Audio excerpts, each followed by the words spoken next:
You do not want to miss this episode. I am so excited to have a guest today, Patrick Francey. If you're a real estate investor, you already know who he is. And if you're not a real estate investor, you haven't heard of him, you're in for a real treat today. Patrick is CEO of REIN Canada, and he's host of one of the most successful podcasts in Canada, the Everyday Millionaire. He's a multiple business owner, real estate investor, coach, mentor, speaker. He's just a fantastic human being. So without further ado, Patrick, welcome to the show. Well, thanks very much. That guy sounds really interesting. He's very interesting. Thanks for the intro. All right, so you're in Vancouver, outside of Vancouver today, or right in Vancouver? Well, I'm kind of where I live. I'm a bit bi-provincial. I spend a lot of time in Alberta. I've got one of my businesses that I've had, for 40 years is located in Alberta, in Edmonton specifically. And then the rest but most of the time I spend in British Columbia, just east of Vancouver, and just kind of between Langley and Abbotsford. For those who know the area, we live on 5 beautiful acres in the Fraser Valley here. Oh, beautiful, beautiful. So you mentioned a business for 40 years. So let's dig into that too. So I know you're an entrepreneur, and then you're also a real estate investor, obviously. But how did you get started in your entrepreneurial journey? Well, back in Alberta, back in, I got to go back so far, about 1984, when our then Prime Minister, Pierre Elliott Trudeau, he initiated what was called back then the National Energy Program. The only job I really had in my life in a full-time capacity was working in the oil industry. And I was part of a manufacturing company. Anyways, long story short, when that National Energy Program was initiated, it basically melted Alberta down. We were very dependent on oil and gas, as much then as we are today, or Alberta is today. Not as much today, actually. Anyways, there was big layoffs right across that. The whole industry shut down. Alberta at the time, unemployment spiked at one time to, I think it hit 14%, 11, 12 was common for quite a long time. And wow. So I found myself without a job, and that's when I had my entrepreneurial accident. So I ended up getting involved with a friend who owned a business, and long story short, I ended up buying that business a few years later, and I own it to this day. I'm an absentee owner in that regard. But that was part of what really got me going, was that there was no choice. I had to go, okay, well, how am I going to feed my family? What am I going to do? I had this gig with a friend who had this small business. And because of my background, it's interesting how life is. I had the job I had in the oil field, but it was a large corporation. It was $1 billion company based out of the US and Canada. But they were really big in training back then. And I was very, very well trained. So it was like 8 years in that business, about 8 years. And it was just a lot of training. It was kind of the university of life, through the work that I did. And everybody was young back then. Us boomers were all just kind of coming into that world, and did extensive business training. So I applied a lot what I had with my friend's business. It grew. He wanted out. I bought him out, and the way we went. That was how that unfolded. That's where I started the journey. That's awesome. Entrepreneurial accident. I like that. But it does, to be an entrepreneur, I mean, it is a whole different mindset. So I'd love to talk to you about mindset, because I've heard you speak on this before. So why is mindset more important, or arguably the most important thing when we talk about tactics and strategy and how to, what's your take on mindset? Well, it's interesting that over the years, as I grew my business, ultimately what happened was, as I was looking at the individuals that I knew, the people that I admired, the other business owners that I hung out with and or sought guidance from, some of them very, very successful. I mean, multi-million dollar businesses. But regardless of how much business they did, they all invested in real estate. And it was a place for them to put their capital. And as I learned and I spoke with them, I had one guy who looked at me when I was about 40 years old. He said to me, Patrick, he goes, ultimately, you're growing a great business here. And at some point you'll exit in the future, and you hope you exit the way you want to exit. And that's great. But ultimately, now's the time to build that, if you will, financial base for your retirement years, those years where you're not wanting to work as hard, or you can't work as hard, or whatever the story is. And so he was really the one that kind of opened the door to me to say, you got to build a financial future, and real estate is a way to do that. And that's really what got me on the real estate journey. And when I then became a member of the REIN community in 2019-ish, and I started on the journey of investing in real estate, and that's what got me going. Now, back to your question, when I got involved with REIN, I got to know Don R. Campbell, and he, through a series of just life, what was happening, invited me to come work with him, which I did. I was the president of REIN in 2008. And then in 2014, 2011, actually, I bought the business, started buying the business. And this is all to give you some background. That was my another entrepreneurial accident. I didn't come into REIN with the intention of it about owning the business, but ultimately that's what unfolded. So I give you that background because through that period of time, I was getting to know other real estate investors, a lot of them. I was then speaking from stage. And over the past now 25-ish years, I've coached a lot of individuals, literally thousands, one-on-one, one-on-many. As you know, if you're familiar with the Real Estate Investment Network, we have done many, hundreds of events over the years and speaking with a lot of real estate investors. Now, I give you that background because we teach a system, we teach a process. We say invest in real estate, create a portfolio, look at where real estate is going, not where it's been. Look at the economic fundamentals, remove the emotion, look at the data. And so we were always looking at data and then the systems of how-tos and building team, all the things that we do. As a matter of fact, Don wrote the book in 2006 called Real Estate Investing in Canada. And that really was the story of the system, of the steps to do it right. Now, we've expanded on that and honed that and refined that and stayed current with it all. But through this whole period of time, I was watching and observing the fact that many real estate investors were just crushing it. So many people in the community were just killing it. And then there was others who just never got off the ground. And I'm observing this, and it really then occurred to me is that people are going, tell me how, tell me how, tell me how, tell me how. Well, okay, we can tell you how. You still have to engage. You still have to execute. And I looked at that and I started looking and considering the fact that within my own experience and business is that it's beyond the how-tos. How to invest in real estate is actually quite easy.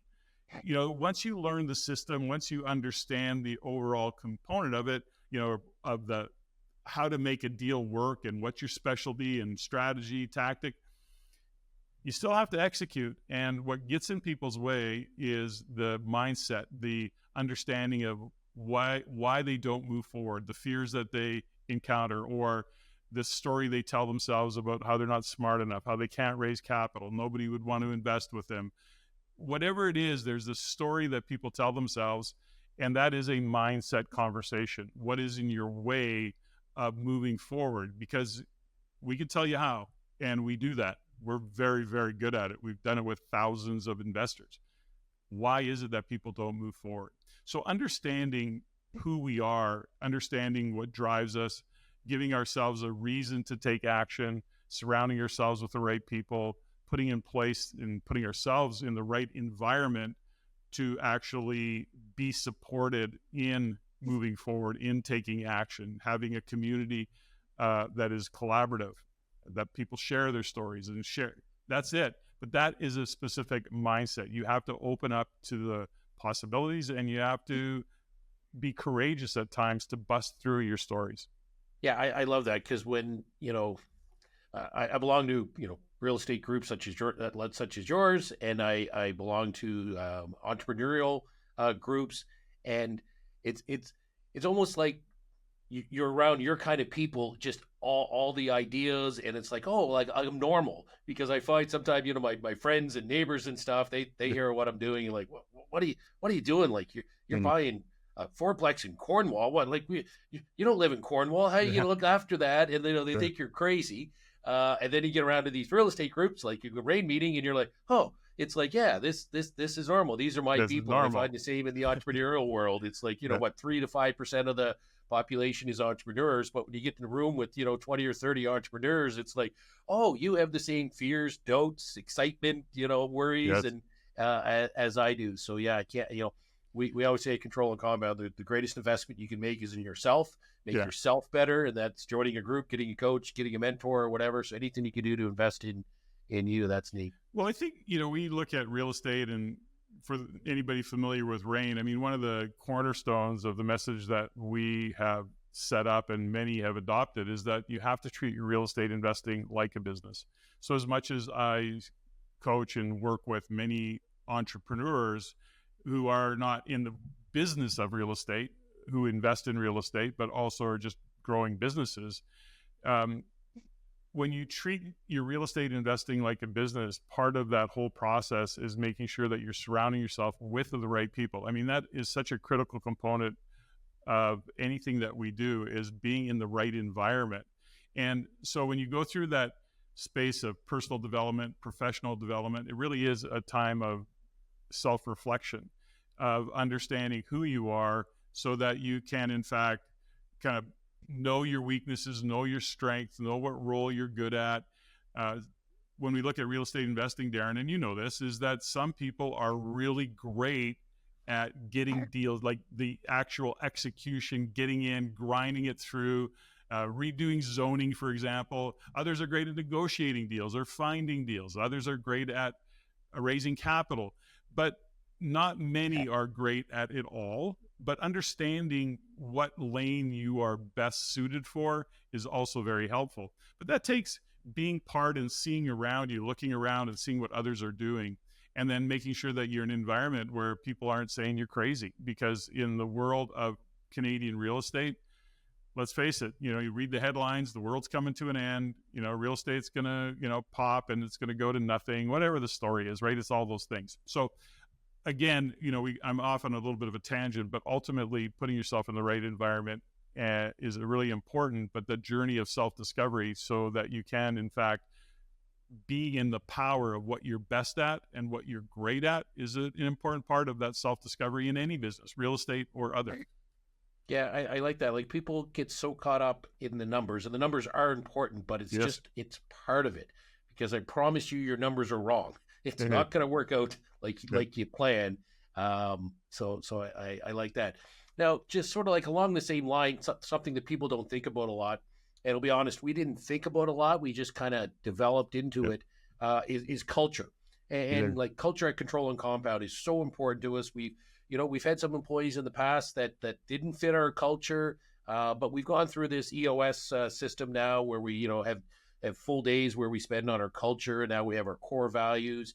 And I'll be honest, as an entrepreneur, I thought that was kind of, that's poofy stuff or whatever. But now that we're involved in it, and it's so important, and we use it in the hiring process. So can you just talk about how culture in REIN and culture and what you do is so important? Well, culture is such an important part of business in our world and part of the community. Within the REIN community, our goal within the culture is always to be collaborative, to share in others' experiences, and to be supportive of others, because everybody goes through good times and hard times and all the rest of it. But how are you being surrounded? Are you looking, and are you in a culture where everybody's holding their cards real close to their chest and not sharing information? Like, there's nothing better than having somebody go, okay, here's what I did that worked really, really well. But it's also really important when people share where they screwed up, where they made mistakes, where they overstepped, where they didn't do their diligence, where, they didn't sign agreements, or they didn't have a joint venture in place, or an agreement in place. So that's very, very important. On a business aspect of it, so I own two businesses where I haven't been part of them. Like, my one primary, I'll call it one of my main businesses that I've had for literally 40 years. We celebrated that anniversary this year. Is I haven't had a key to that business since 2006. Like, literally, I walk in. It's a retail business in the sporting goods industry. It's called Professional Skate, Pro Skate, and has been kind of that in that industry, mid to high end skaters, hockey and figure skaters, skates, equipment, very boutique-ish. And I recently was in Edmonton, and I walked in the back door, and a young man walked up to me and says, "Excuse me, sir, you're not allowed back here." And of course, all the other guys were laughing because he was a new kid on the block. But that's the point, is that I'm just not there. Now, how do I do that? One of the things around this, Darren, and it's a bit of a long answer, was that I created a culture. And my staff, I've got many of my staff in that business have been with me 30 years, 25 years, 15 years. And I really pride myself in the fact that in a retail environment, I can hang on to staff that long. Now, part of that's because I make sure that I pay them well, but also I set the environment and the culture up so that they thrive. We recently had a young man who had left because he needed to go make more money, and he went into a different industry. And he came back a year later and literally said, "I would like my job back." And when we talked to him, we said, "You're making like $35 an hour, dude. Like, why would you want to come back?" And he goes, "I would like the money and it's great, but," he said, "it's so fun to work here and it's so much better than where I was." So that's how important culture can be. Is often we say, well, we need to pay people more. And that is, certainly if you keep them in the running, that's important. But people will compromise salary where they can if they can work in an environment that lights them up, that's fun, that they come to work, and the people they work with. Now, how do you create that environment, and how do you create that culture? We do it very intentionally. So I'll give you a how-to, and maybe your listeners can use this as something that they can apply in their own business. So culturally, when I get together with the team at least once a year, and I bring in part-time, full-time, I even bring in some of our vendors, and we do a 1-day, sometimes 2-day workshop or day and a half. We break bread, I bring in lunch, we do all this thing, and I facilitate the conversation. And the point of this all, Darren, is to align people. There's a phrase that I like to use, that high performance is a result of low tolerances. And when we look at high performance and low tolerances, it's up to us to create those low tolerance. We have to define them, if you will. So in my case, what I do is I put a flip chart up at the top and I go, "Okay, guys, let's talk about culture." And we have a conversation about culture. What would it be like to, be in what you would call a great culture? And let's just list all the things that are important to us and important to you. Now, I'm facilitating, so I'm also the OG on all of this. So I'm kind of guiding and making sure the questions, and I'm asking questions, but I'm asking very specific questions that I know the answers that I want to get, and they buy into, the team buys into. Now, ultimately, we hear the same things come up. Well, I want to work in an environment where people aren't always bitching and complaining. And I don't want to be in an environment where there's all this gossip, where people are showing up late, or they're being passive aggressive. These are all things that come out over the course of the conversation. And as people are listing all the things that they want to have, be on time, no blame, no complain, bring issues, communicate well, no gossiping, no behind the back talking, like all of these things. When there's an issue, have courageous conversations, because, ultimately people have, they're mere mortals. They screw up. Okay, can we have a conversation? So ultimately, I list all those things on the flip chart. Then the next question I say, "Okay, guys, is there anything missing on this particular list of things that we agree to?" They go, "No." "Anything we need to take off?" "No, this is all good, all good." So you all agree that culturally, if we had all of these things in place, this would be a pretty cool place to work. Oh yeah. No, one more thing. We haven't talked enough about the customers. So, okay, well, tell me about the customers. And so again, they go, okay, front facing, treat them, they're a priority. Don't oversell, integrity-based sales. So they then create a whole culture around that. So through it all, Darren, at the end of the day, I go, "Okay, you guys all agree to this?" "Yes." "Okay, great. Come on up here. Everybody initial this sheet." They then initial the sheet. "So we agree?" "Yep, initial." "We agree?" "Yep, initial." "Great. Now take this sheet," and my GM takes it and he says, "Okay, we're putting it right here. It's going to hang, in our case, in the shop. And we're going to actually, maybe we'll put it in one of the offices." But ultimately, it is the framework and an agreement by anybody who works there. So ultimately, when somebody walks in the door late, I don't have to supervise it. My general manager doesn't have to supervise it. The team goes, "Dude, we agreed. Show up on time, and you're late." Okay. So that being in that environment, creating that environment, that culture, then has them manage their own rules. Now, of course, there's things that come off, but here's what else it does. It defines, when you're doing an interview, who can work for us.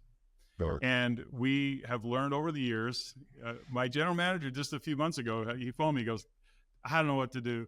I got this guy, he will be a killer sales guy, like killer sales guy. I want to hire him, but I just don't think he's a fit. Like, he's a little of this, a little of that. And I go, so you think that he won't fit in the culture?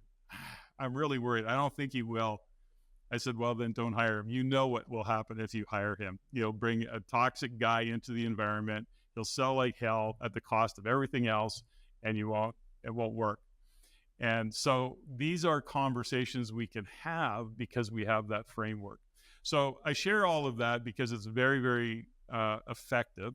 And then the one other thing on that, Darren, and I know I'm going on a long time, I'm hoping this is valuable, is the environment. And we have the conversation, well, what's the environment?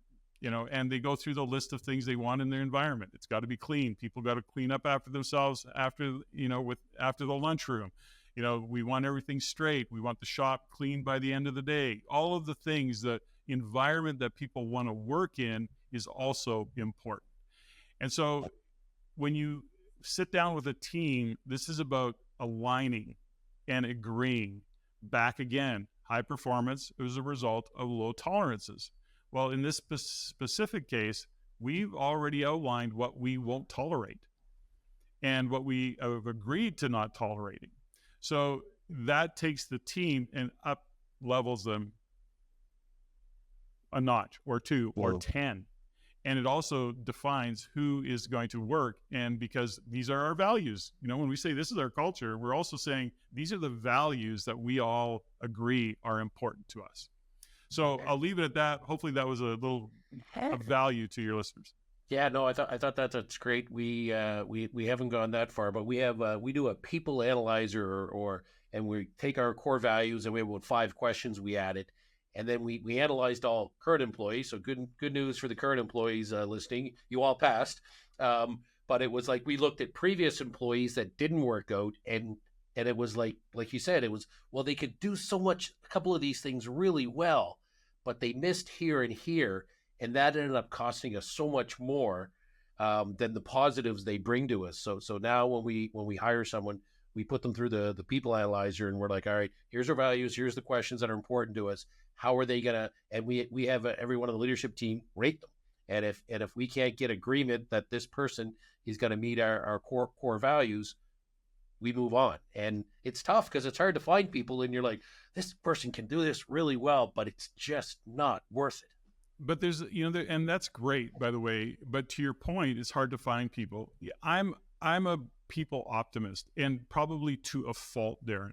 But my point is that what I realize about myself and who I am as an individual is I'm a coach. And ultimately, I'm in the environment, especially in that retail environment, any environment I get into with a team, I believe that I can support people in growing into something. In other words, as a coach that I've gotten very good at, my wife and I both, is that we can support people in their own personal and professional development. And so as much as I want somebody that aligns, and back to some of the, work that you do in terms of whether you use, whatever form you use, there's all sorts of them that kind of define personalities or kind of unpacks who people are.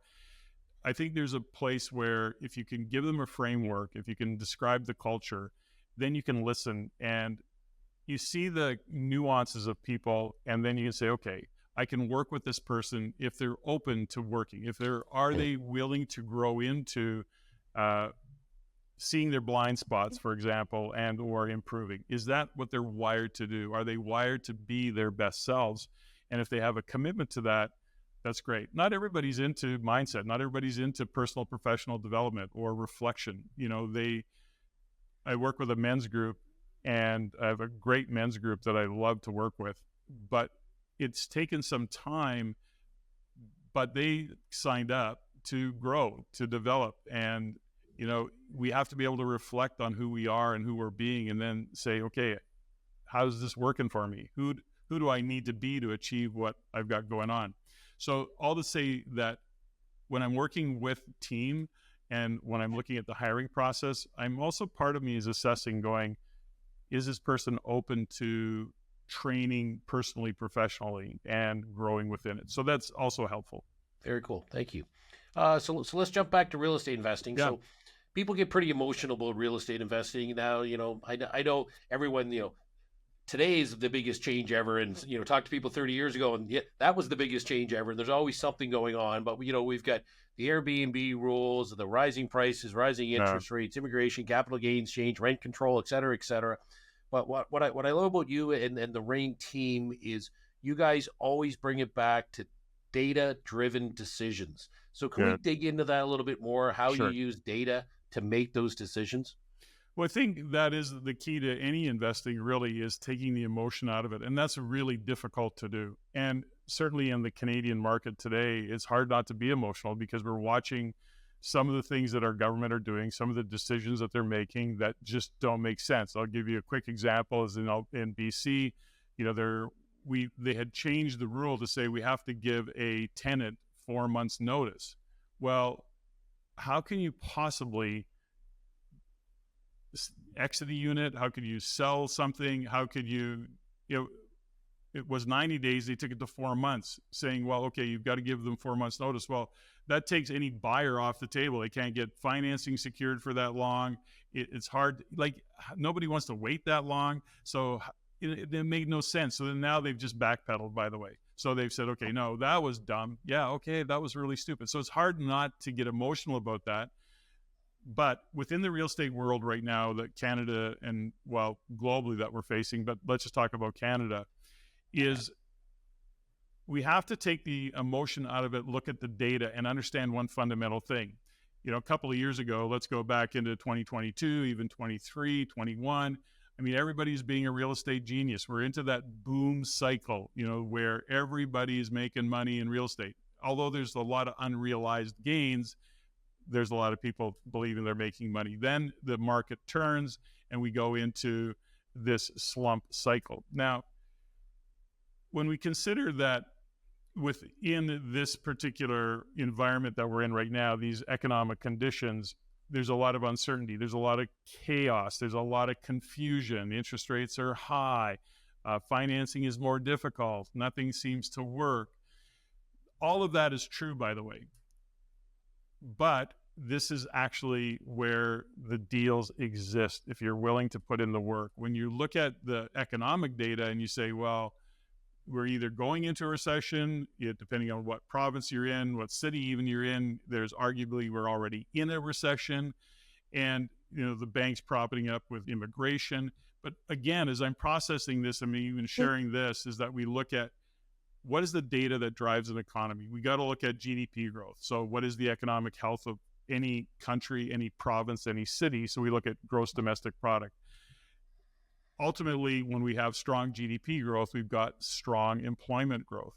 When we have strong employment growth, we have certainly demand on housing, and that includes rental demand, which of course we're seeing because we got this unreal, this crazy immigration into this country. So it's all to say that when we look at that economic data, we say, well, where is real estate going based on the fact that, well, GDP is really soft. Unemployment is starting to go up and particularly in Ontario. Less in BC, but it's also starting to go up. But right now, Ontario's taking the big hit. So what does all this mean? So when we look and we take the emotion out of it, although there's generally lots of frustration, lots of anger, people are pissed off at decisions being made, there's lots of controversy of what's going on politically. These are all things that say this cycle is a slump cycle. But when do we want to buy real estate? When do we want to invest in real estate? Well, it's not easy, but we want to invest in real estate when the market is upside down, when it's chaotic, when the opportunities are there, but you have to go find them. And is it easy? No, but we want to buy when the market is not at its peak. We want to buy when times are tough. And ultimately, we see motivated vendors, and although we look at the headlines and there is no motivated vendors, there's all these listings and there's no buyers, blah, blah, blah. The point of it is that for those who are a little more sophisticated, a little more educated, who are paying attention, there is lots of opportunities out there. And I say lots, I qualify that. You got to grind it out, but there's definitely opportunities out there. I'm seeing within our own community, those who are in the business of investing in real estate are doing deals. Now, you mentioned one government policy, and I'd love to dig into just a couple more, like how effective are these government policies that aim to make housing better for everyone? Like, we've had several different policies through the last couple of years. How effective are these government policies, if at all? Well, they're not effective, and a lot of it's just, to be honest with you, is just politicking. It's gaslighting. It's like they're going to deliver on whatever the number is, 3 million homes, 4 million homes. I mean, it's asinine. I mean, to even think that can possibly happen. Now, that will piss a lot of people off. But as an investor, I'm going, okay, what do I want to know? Well, supply is going to continue to be an issue. And as long as supply is an issue, I want to be a rental housing provider. So as a rental housing provider, I want to be able to get a deal done, and I want to be able to kind of enter that market knowing that in the future, especially in that detached or even semi-detached single family space, I mean, the numbers are actually declining, not increasing. So, I mean, ultimately, we see those opportunities right there, and government policy just continues to get in its own way. The big concern, of course, is when we look at landlord and tenant regulations and rules, particularly in Ontario, but just as bad as in British Columbia. Those are really serious issues, given what's happening with immigration, given what happens in terms of being able to have turn over a unit. I mean, it's in some cases almost impossible. And when you have a tenant that you can't get in front of a board for a year, I mean, what do you do? In the meantime, they're living for free. All to say this, the level of sophistication that is required is far greater. Now, this isn't the case every time, Darren, and you know this, is that tenant screening is absolutely critical.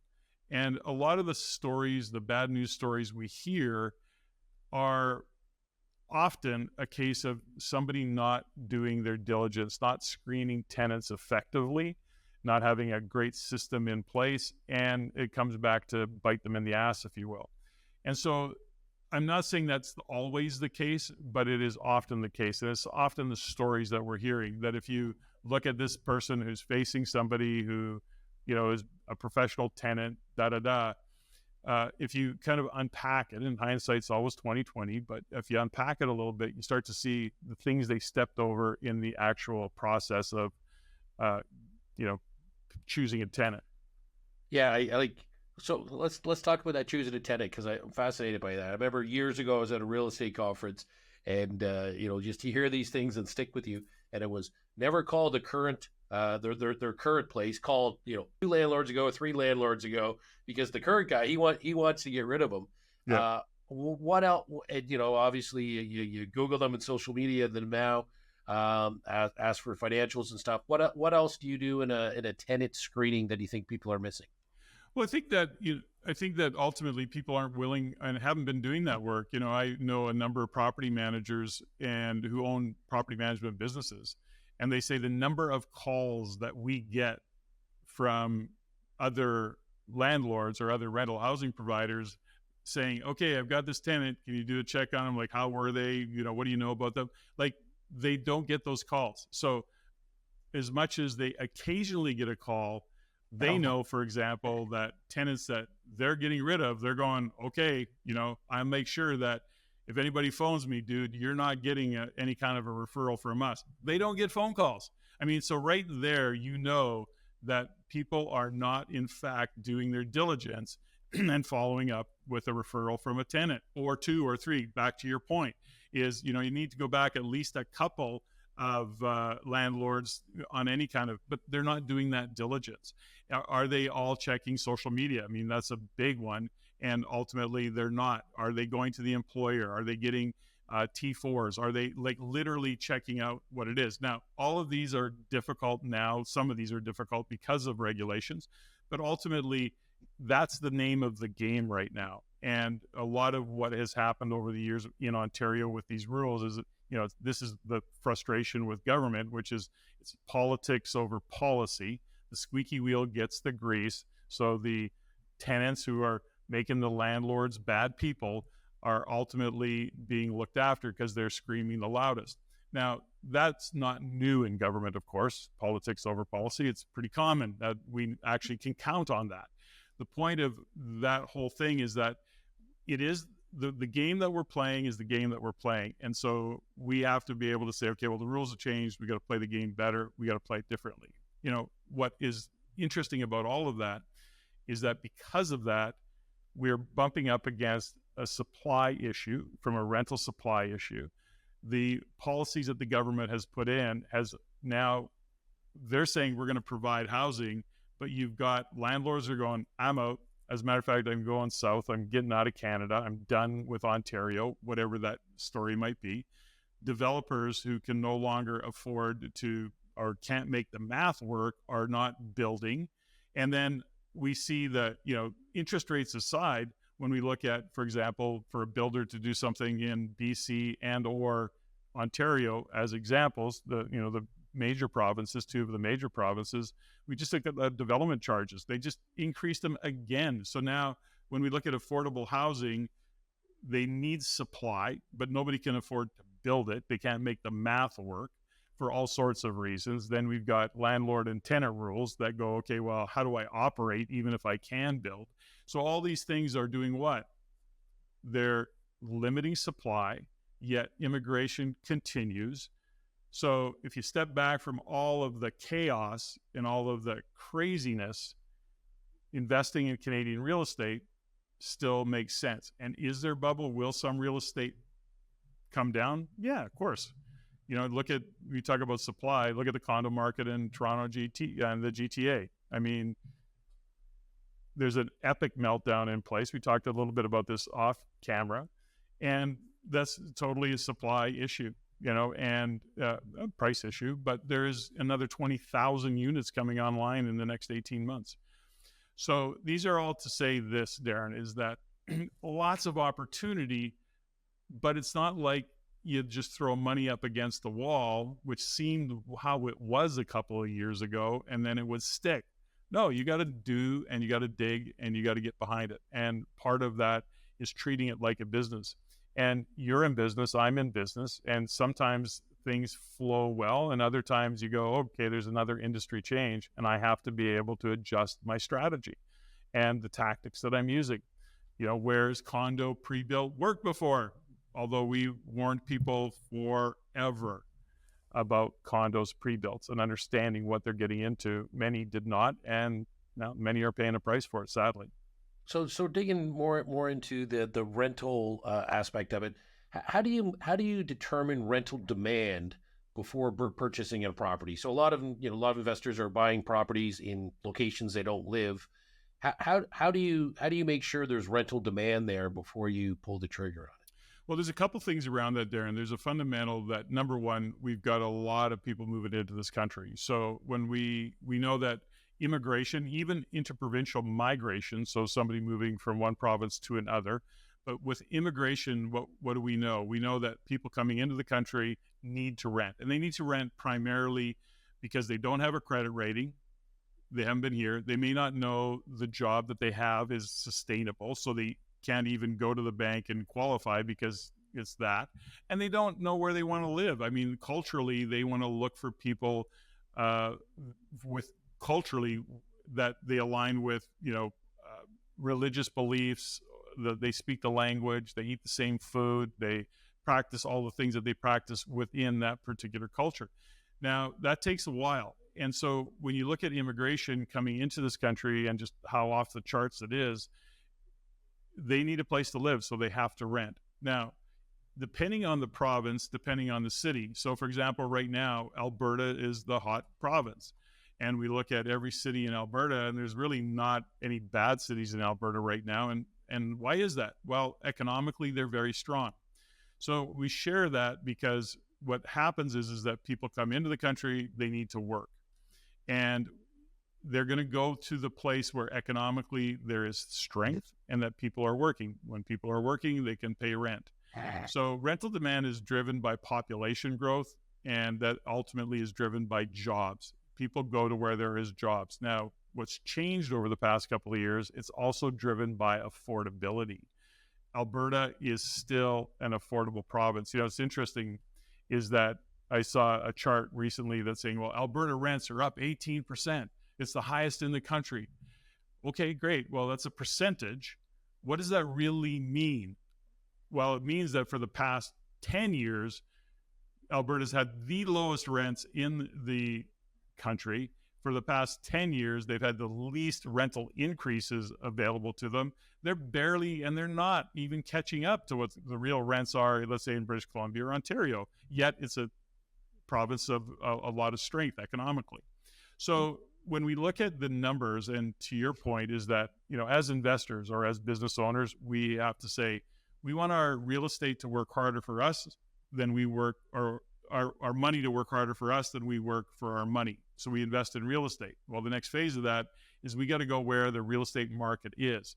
So am I interested in investing in Ontario right now? Maybe. I might look at some of those outlying areas.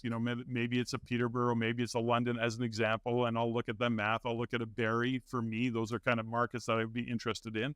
But ultimately, I want to go and put my money to work where it's going to have the best economic future and the best future for my real estate. Right now, I look at Alberta. I mean, we were like pounding the drum 5 years ago about Calgary, and like we just couldn't have been any clearer. We were obnoxious about it. And, my partner, one of the guys I work closely with and is a good friend of mine, JG Francoeur, he started calling me Mr. Alberta. And because he got tired of it, he lives in Ontario, and he wears that proudly.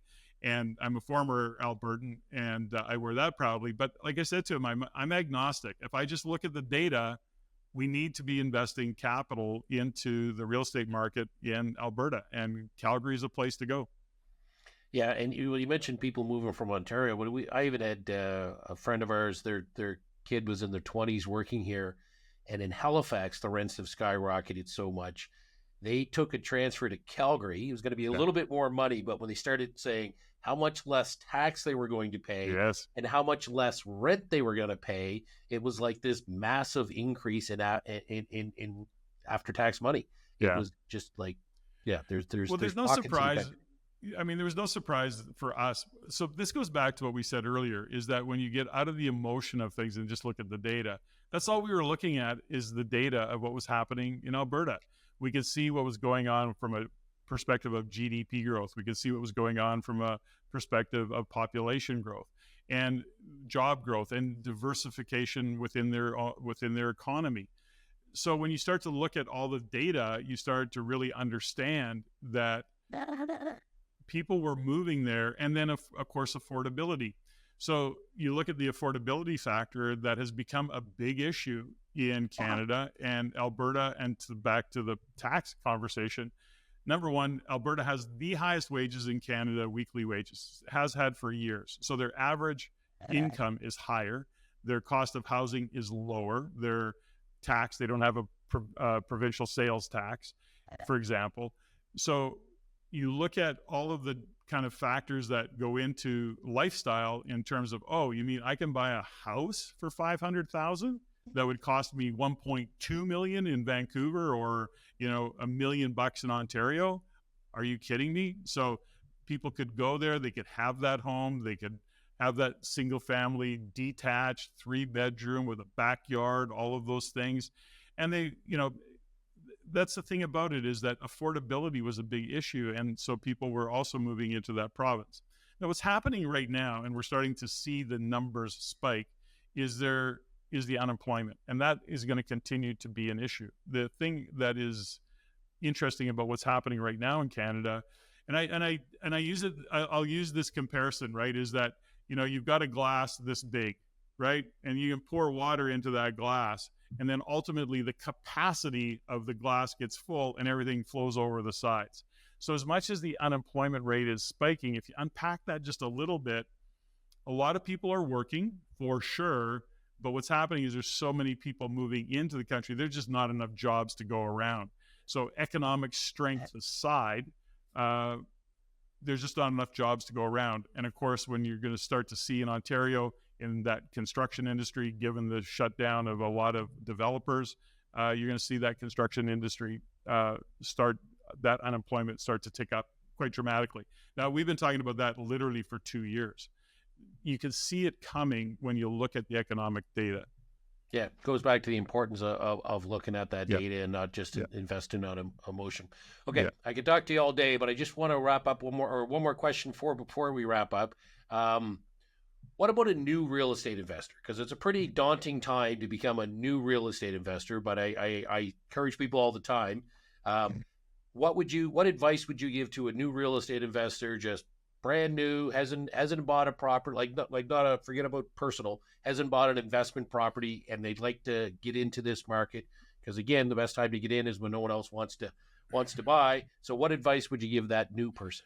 So important what you just said, right? You know, you've seen downturns, I've seen downturns. I've been through 4 recessions. I've been on this planet long enough, but for new investors, here's the thing about it. This is the time to start to sharpen the saw. If you're going to, it's the old, when you're going to, before you cut wood, sharpen your saw. And that means starting to immerse yourself in the education and understanding real estate, and not just listening to the guy at the office or your neighbor or your father-in-law or whatever it might be, is literally take responsibility for your financial future. We know that real estate is a way to create wealth into the future, and it takes education. So the Real Estate Investment Network, over 30 years, we've had more than 200,000 people go through our education programs, Darren. And ultimately, it is about education. And the mistake that people have been making and have made up until now is they jump into the market because everybody's going to get rich. They don't have the education. They're throwing money up against the wall. Boom cycle. Everybody's a genius. Ultimately, and this is the time where take the time it takes to get the education, to gain the confidence, to find the environment that works, the culture, the community. Now, REIN's been doing that for a long time, so that's why I can stand on that soapbox and be very proud of what REIN has done in terms of its education. We don't sell real estate, so we're unbiased. Like, we don't have any, hook saying, well, here's how you buy real estate, and oh, by the way, we just happen to have a deal over here. So I say to people all the time is that if the Edmonton market is scary, or I don't think the Edmonton market's strong, I'm going to let you know. If I think Peterborough sucks, I'm going to mention that, here's some things you better be aware of what's happening in these cities. So I don't have an attachment to that. And I can say that because I look at the economic data. So understand what's going on economically, understand the process and the system for investing in real estate, surround yourself with the right people, have the right team of people, and take your time and learn, but make a commitment to learning. Awesome. Thank you so much. So this was a fantastic podcast. I'd love to have you on again to expand on some of these things. But if people want to learn more, REIN is REIN. You can Google REIN or go to the website REIN.com or REINCanada.com. REINCanada.com. And REINCanada.com. And then you're P. Francey at most places? P. Francey in most places. And, you can also just email info@REINCanada.com, info@REINCanada.com. And the team behind the scenes is exceptional. There's a team that's been with me for 15 years as well. So, the thing about wrapping your arms around new investors, there's a phrase I use as we sign off, which is, confidence is rarely owned. It's almost always borrowed.